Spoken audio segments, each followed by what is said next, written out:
Hello बच्चों, how are you. बच्चों, हम यहाँ क्लास 9th का हिस्ट्री का चैप्टर फर्स्ट फ्रेंच रिवॉल्यूशन का पार्ट 8 कंटिन्यू कर रहे हैं। बच्चों, इसके बाद एक पार्ट और रह जाएगा, उसे हम कल कंप्लीट करेंगे और आपका चैप्टर फिनिश हो जाएगा। फ्रेंड्स, नेक्स्ट, इससे पहले बच्चों हमने पढ़ा था कि जो लुइस स्टीन था उसको फांसी हो जाती है और उसकी जो वाइफ थी मैरी एंटोइनेट उसको भी, और फिर बाद में जो पावर है वो जैकोबिन क्लब्स के मेंबर रॉबिस्पेयर के हाथ में आ जाती है और वो एक कठोर पॉलिसी जो है वो भी लागू करता है, चाहे वो नोबल थे, कैलीजी थे या खुद उसके मेंबर्स थे। और अगर वो उनको कोई गिल्टी पाता, अपराधी पाता, तो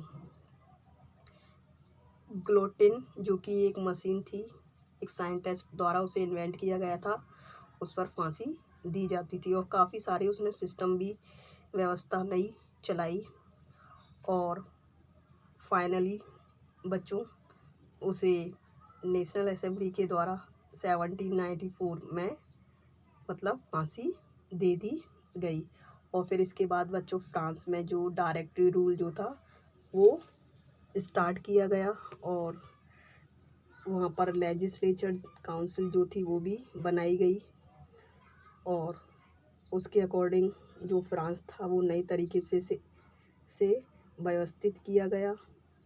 और बच्चों फिर वहाँ डायरेक्टरी रूल्स में और जो आपकी लेजिस्लेचर काउंसिल थी उन दोनों के बीच तनाव की स्थिति बनी रहती थी।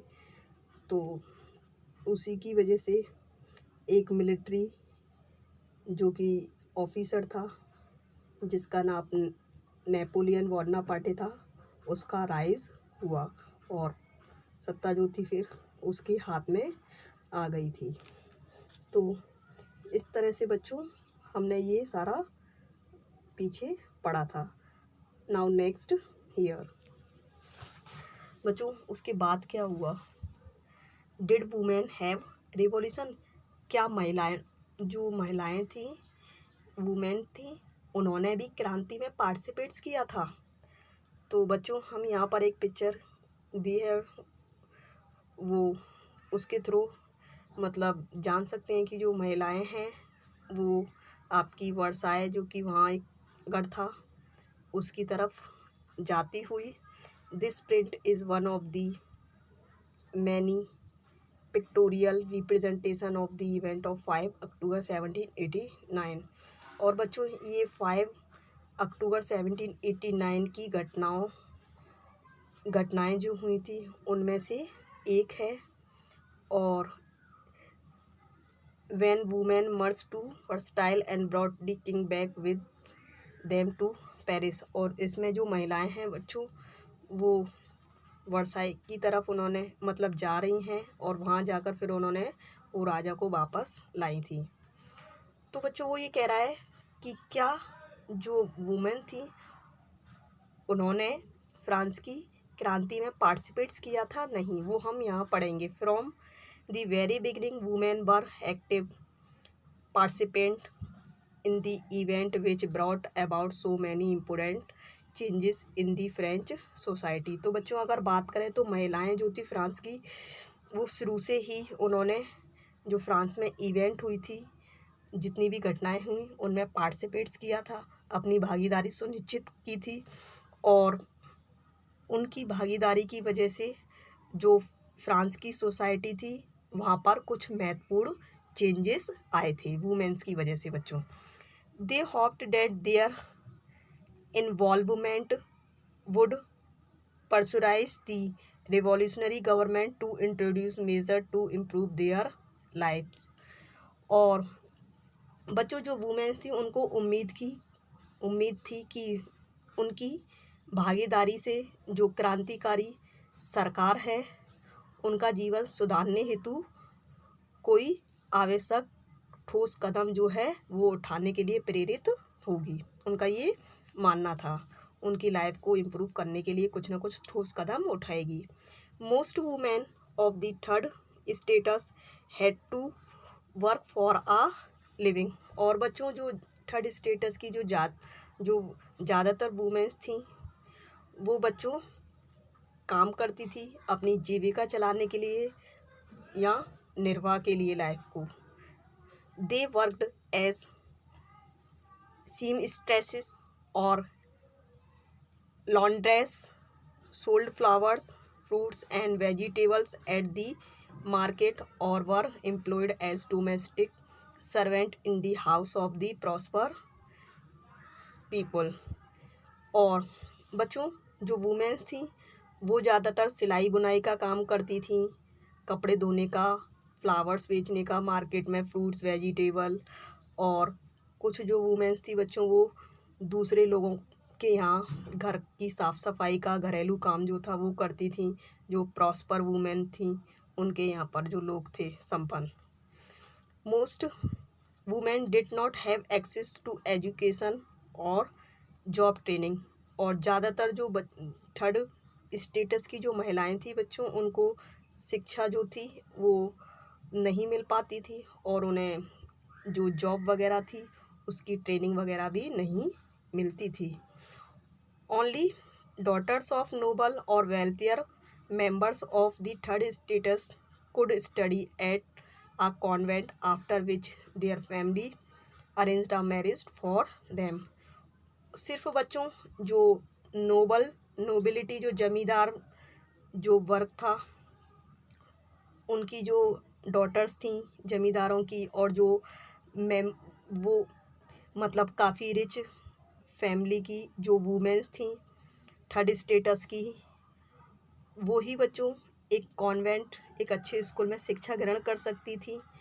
और फिर उनके बाद उनकी फैमिली जो थी, शिक्षा के बाद उनकी फैमिली उनकी शादी जो थी वो कर देती थी, मतलब बाद में उनकी शादी कर दी जाती शिक्षा ग्रहण करने के बाद। Working women had also to care for their families, that is cook, fetch water, queue up for bread and looked after the children. बच्चों, जो काम करने वाली जो थर्ड स्टेटस की महिलाएं थी, जो गरीब तबके की थी, उन्हें अपनी फैमिली की भी देखभाल करनी पड़ती थी।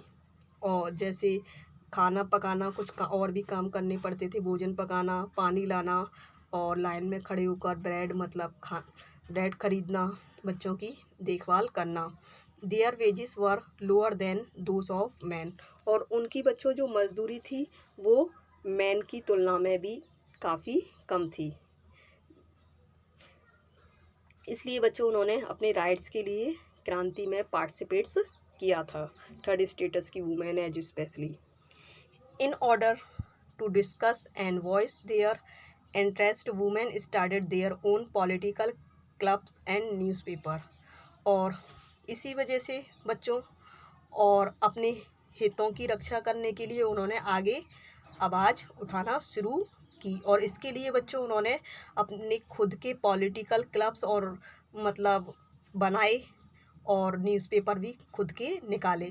About 60 women club came up in different French cities. और बच्चों मतलब फ्रांस के अलग अलग नगरों में उस समय वुमेन्स के कम से कम 60 क्लब थे। The society of revolutionary and Republican women was the most famous of them. और जो उस समय के वुमेन्स के जो फेमस क्लब थे बच्चों, उनका नाम था दी सोसाइटी ऑफ रिवॉल्यूशनरी और रिपब्लिकन वुमेन। ये फेमस उस समय के क्लब्स थे जो कि वुमेन द्वारा बनाए गए थे। One of their main demand was that women enjoy the same political rights as man. और उनकी बच्चों एक ही मेन डिमांड थी, मुख्य मांग, कि वुमेन्स को भी मेन के समान राजनीतिक अधिकार मिलने चाहिए। Women were disappointed that the constitution of 1791 reduced them to passive citizen. बच्चों, जो नेशनल असेंबली द्वारा 1791 का जो कॉन्स्टिट्यूशन का प्रारूप तैयार किया गया था, तो जो वुमेन्स थी, उनको राइट टू वोट से वंचित रखा गया था, वोट देने के अधिकार से, और उन्हें पैसिव सिटीजन कहकर बाहर कर दिया गया था। इस वजह से वो काफ़ी डिसअपॉइंटेड थी। They demanded the right to vote to be elected to the assembly and to hold political office. और अब वो डिमांड कर रही थी कि उन्हें राइट टू वोट मिलना चाहिए और उन्हें भी असेंबली के लिए चुना जाना चाहिए और उन्हें भी राजनीतिक पदों पर बैठाया जाना चाहिए, दिए जाए। Only then they felt would their interest be represented in new government. और इस तरह से बच्चों उन्होंने ये महसूस किया था कि उनके जो हित हैं वो नई सरकार में उनका प्रतिनिधित्व करेंगे, मतलब नई सरकार में उनके हितों का प्रतिनिधित्व हो पाएगा, इसलिए वो बच्चों क्रांति कर रही थी। In the early years the revolutionary government did introduce laws that helped improve the lives of women। और बच्चों जो प्रारंभिक वर्षों में जो क्रांतिकारी सरकार ने महिलाओं के जीवन में सुधार लाने के लिए कुछ कानून लागू किए। किसने? रिवॉल्यूशनरी गवर्नमेंट ने उनकी स्थिति को सुधारने के लिए कुछ न्यू जो लॉ थे वो इंट्रोड्यूस किए। Together with the creation of state schooling was made compulsory for all girls. जो काम किए थे बच्चों उन्होंने ये किए थे कि वो सरकारी स्कूल जो थे वो बनाए गए और सभी गर्ल्स के लिए स्कूलों में जो शिक्षा थी वो अनिवार्य कर दी गई। Their father could not longer force them into marriage against their will. और फिर बाद में बच्चों एक सिस्टम बनाया गया कि कोई भी फादर जो है वो उनकी इच्छा के विरुद्ध उनकी शादी के लिए उनको फोर्स नहीं कर सकता है। Marriage was made into a contract entered into freely and registered under civil law. और बच्चों शादी को मतलब एक समझौता माना गया, मतलब स्वैच्छिक दोनों की तरफ से, मतलब रजामंदी होनी चाहिए, दोनों राजी होनी चाहिए शादी के लिए, और नागरिक कानून के तहत उनका रजिस्ट्रेशन कराया जाना अनिवार्य कर दिया गया। Divorce was made legal. और बच्चों तलाक को भी कानूनी बना दिया गया। And could be applied for by both women and man. और अब मैन और वुमेन के द्वारा डाइवोर्स के लिए अप्लाई किया जा सकता था। Women could now train for jobs, could became artist और रन स्मॉल बिजनेस। और बच्चों अब वुमेन्स को मतलब जॉब वगैरह की भी ट्रेनिंग, काम की ट्रेनिंग दी जाने लगी और वो अब आर्टिस्ट बन गई थी और छोटे मोटे बिजनेस चला सकती थी। इस तरह से रिवॉल्यूशनरी गवर्नमेंट में कुछ चेंजेस उनके लिए किए गए। Women's struggle for equal political rights however continue. बच्चों वुमेन्स की जो स्ट्रगल थी इक्वल पॉलिटिकल राइट्स के लिए वो लगातार जारी रही। During the reign of terror the new government issued law ordering closure of women clubs and banning their political activity. और बच्चों जब मैक्सिमिलियन रॉबेस्पियर का शासन आया उसके आतंक के समय, उसके दौरान जो नई गवर्नमेंट थी उसने मतलब नए तरह के लॉ पास किए और उन्होंने जो वुमेन्स के क्लब थे उन पर पाबंदी लगा दी और जो वुमेन्स की जो पॉलिटिकल एक्टिविटी जो वो करती थी, राजनीतिक क्रियाकलाप, उन पर भी बैन लगा दिया गया। किसके समय में? रॉबेस्पियर के समय में। Many prominent women were arrested and a number of them executed. और बहुत सी फेमस जो वुमेन्स थी बच्चों उनको गिरफ्तार करके फाइनली उनको फांसी पर लटका दिया गया। Women's movement for voting rights and equal wages continued through the next 200 years in many country of the world. और बच्चों संसार के बहुत सारे कंट्रियों में 2 शताब्दियों तक वुमेन्स के जो आंदोलन थे वो होते रहे लगातार। किसके लिए? वोटिंग्स के राइट के लिए और इक्वल वेजेस के लिए, मतलब समान मजदूरी के लिए, जो कि उनकी मैन के बराबर होनी चाहिए और उनको भी राइट टू वोट मिलना चाहिए। तो डिफरेंट जगह पर इस तरह के मूवमेंट जो थे वो वुमेन्स के द्वारा किए गए। The fight for the vote was carried out through an international suffrage movement during the late 18 and early 20th century।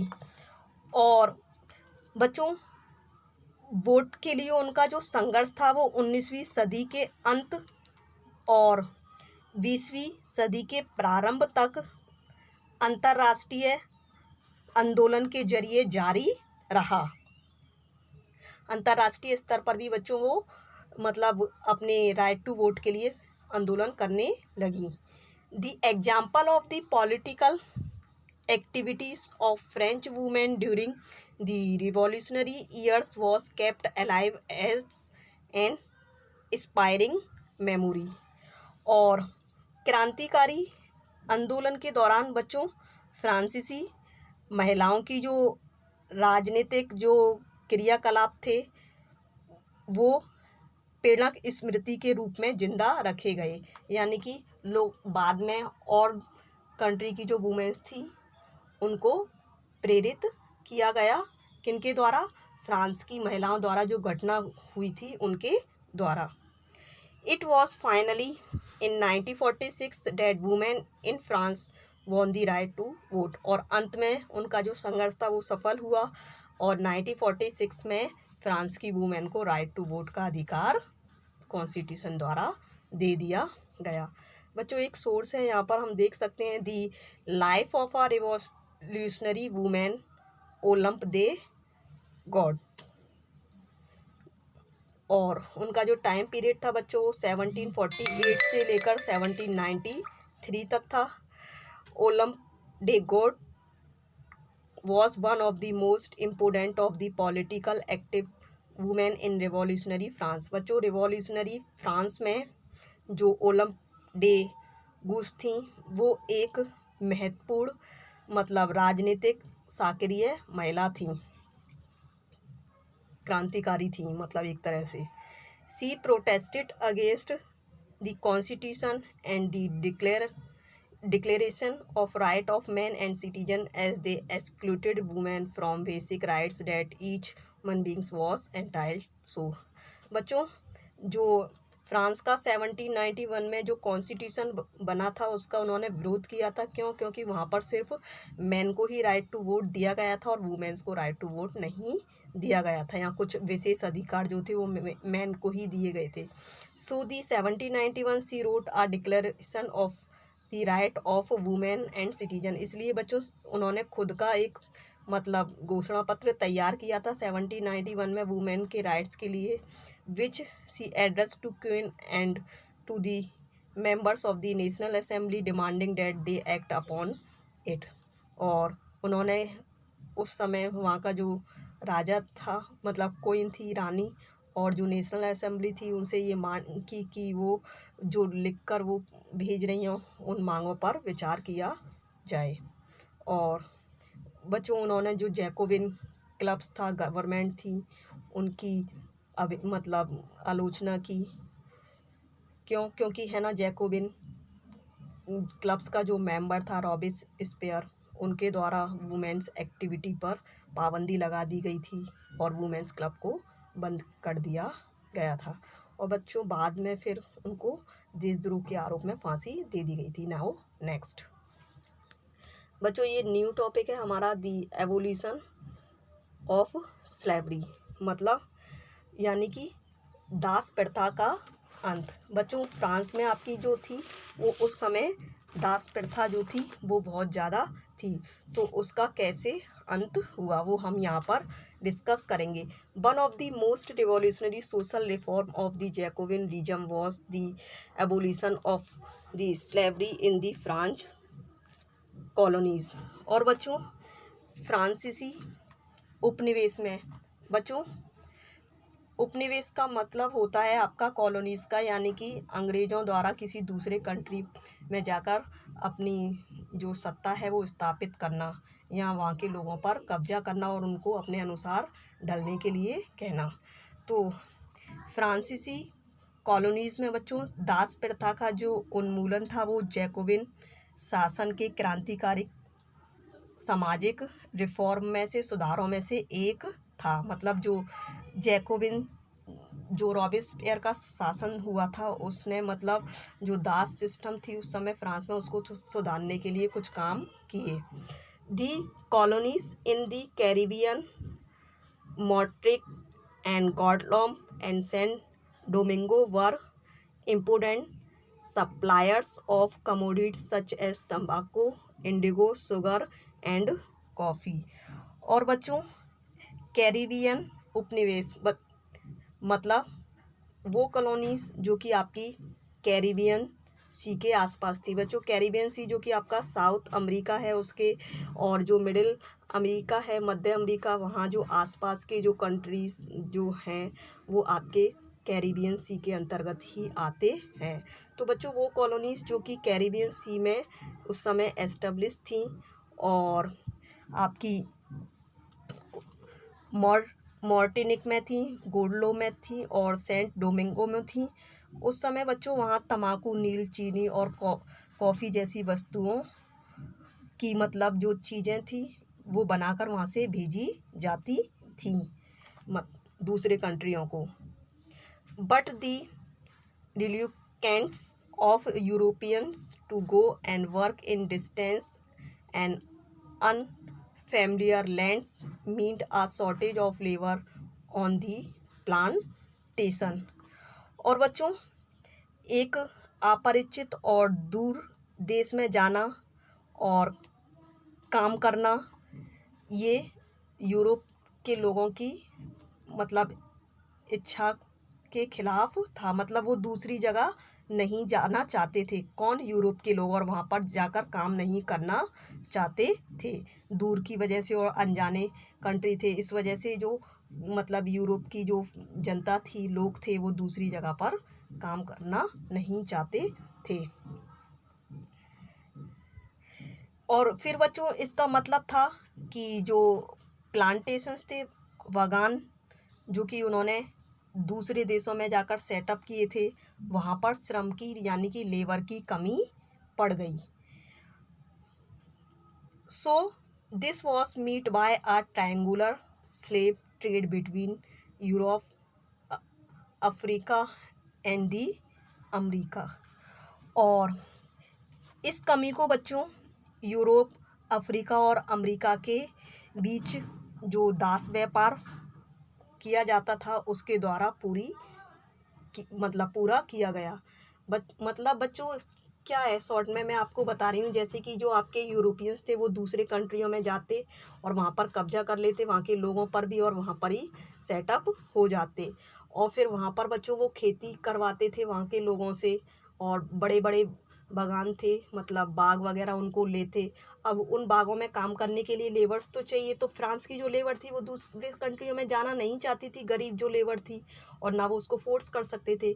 इसलिए बच्चों वो अदर कंट्रियों से, जैसे इंडिया से, अफ्रीका से, और भी जो आपके पुअर कंट्री थे, वहाँ से वो लेबर को ले जाते और उन बागानों में काम कराते थे।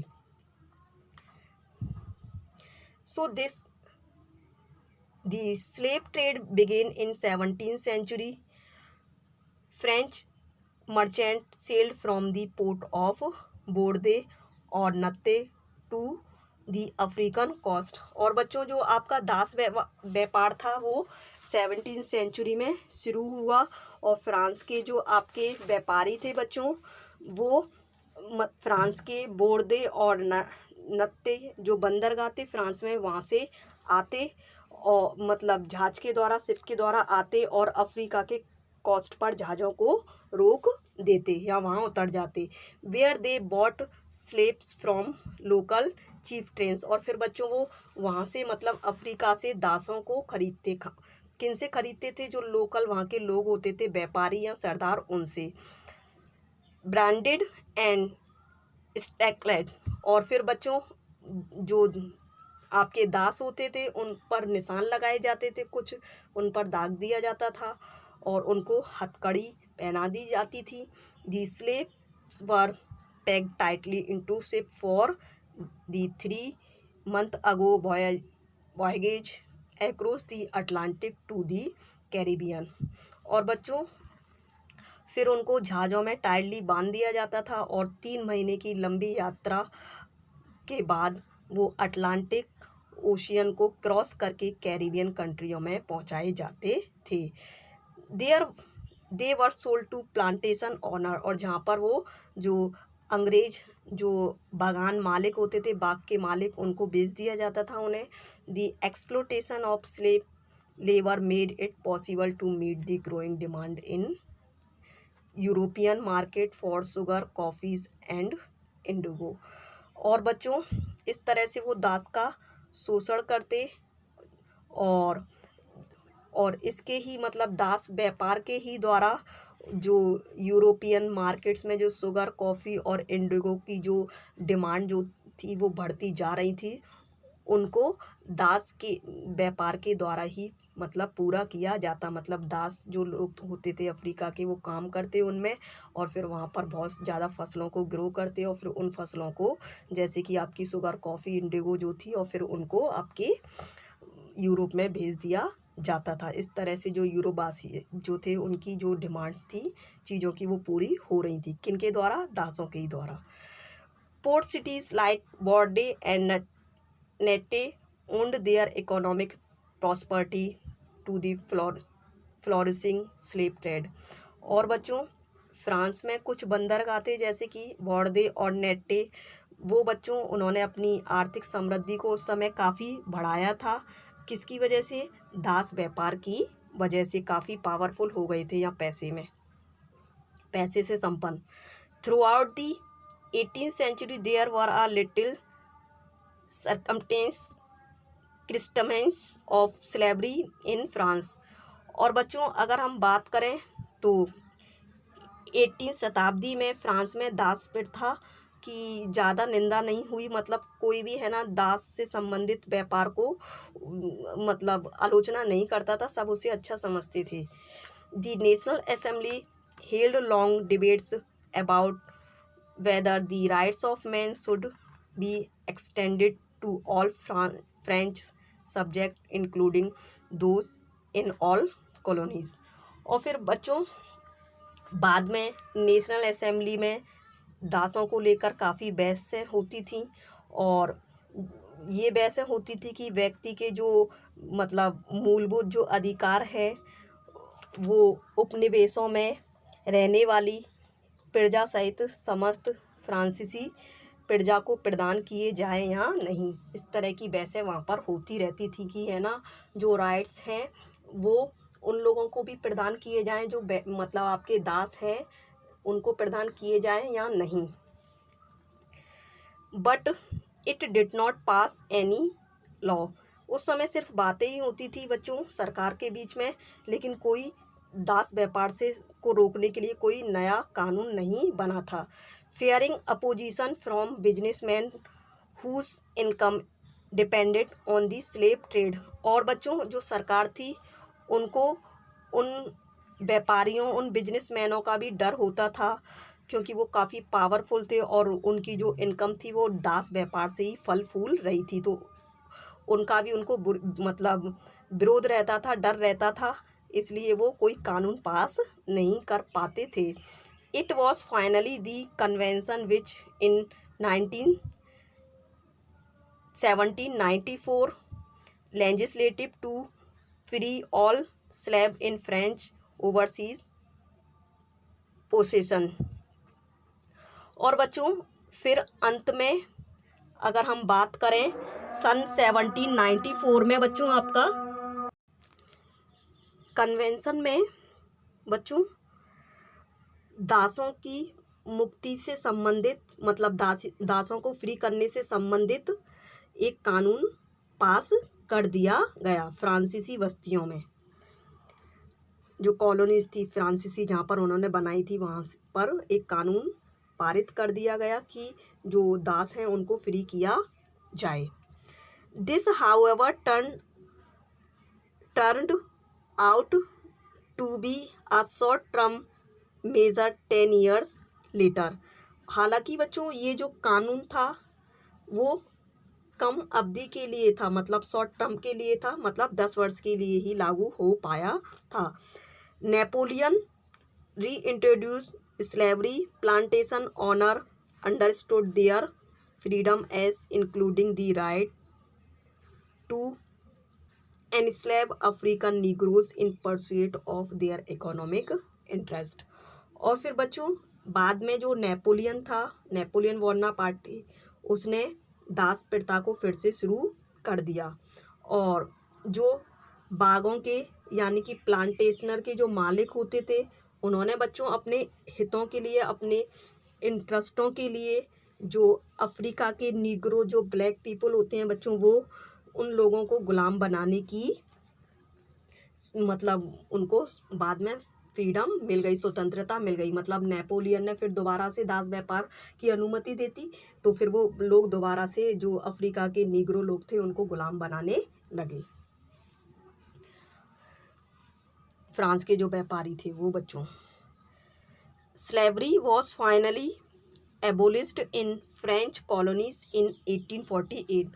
और अंत में बच्चों फिर फ्रांस में जो आपका 1848 था, अंतिम रूप से मतलब दास प्रथा को 1848 में फ्रांस से समाप्त कर दिया गया, या फ्रांसीसी उपनिवेश से। बच्चों यहाँ कुछ वर्ड्स दिए गए हैं। Negroes are term used for the indigenous people of Africa south of Sahara. बच्चों ये एक शब्द है, वर्ड है, जो कि सारा जो कि आपका डेजर्ट है, अफ्रीका के साउथ में लोकेटेड है, वहाँ पर के जो निवासी थे उनको नीग्रोस बोला जाता था। और ये बच्चों इट इज़ अ डिरोगेटरी, ये एक अपमानजनक शब्द है, not in common use now. और बच्चों अब ज़्यादातर उसका यूज़ नहीं होता है। एमेंसिपेटेशन होता है बच्चों दी एक्ट ऑफ फ्रीइंग, मतलब मुक्ति से संबंधित या उन फ्रीडम से संबंधित। बाकी बच्चों एक ये पिक्चर्स यहाँ पर दी गई है जहाँ पर आपका बताया गया है कि जो बाद में फिर 1794 में जो दासों की इस मतलब एक चित्र है, दासों की मुक्ति का विवरण करता है। और यहाँ पर एक बैनर भी दिया गया है मनुष्य के अधिकार से संबंधित, और एक नीचे कुछ लिखा भी है आपको उधर, ये सारा कुछ। बच्चों बाकी एक पार्ट रह गया है, वो कल कंटिन्यू करेंगे। So thank you friends. बच्चों ये काफ़ी लंबा पार्ट था, थोड़ा आप खुद भी रीड कर लेना एक बार इसे, अच्छा ज़्यादा कहीं पर आपको दिक्कत हो कुछ। Thank you friends.